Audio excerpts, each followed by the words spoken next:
অগস্টের 5 তারিখে বাংলাদেশের যে আসল ডেভিল সে পালায় গেছে। কোথায় গেছে? তার নিজের বাড়িতে গেছে।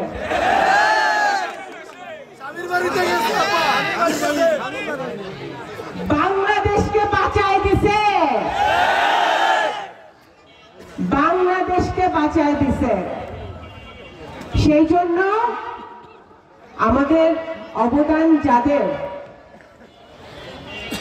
বাংলাদেশ জাতীয়তাবাদী দলের হাজার হাজার নেতাকর্মী 17 বছর ধরে আন্দোলন করেছে, ঘাম ঝরেছে, শ্রম দিয়েছে, রক্ত দিয়েছে, মারা গেছে, গুম হয়েছে, পুলিশের মার খেয়েছে।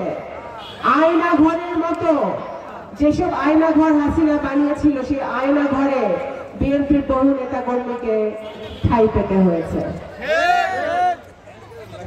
তাদের অবদান, তাদের ত্যাগ, তাদের তিতিক্ষা এবং সর্বোপরি এই বাংলাদেশের ছাত্র জনতা যে আন্দোলন করেছে, গোটা আন্দোলন নিয়ে শুরু হয়েছিল, কিন্তু 17 বছরের বেদনা, 17 বছরের যে গ্লানি, 17 বছরের যে দুঃখ, 17 বছরের যে রাগ, সব গিয়ে ঠেকেছে হাসিনার বিদায় নিতে হবে, গণতন্ত্র প্রতিষ্ঠা করতে হবে।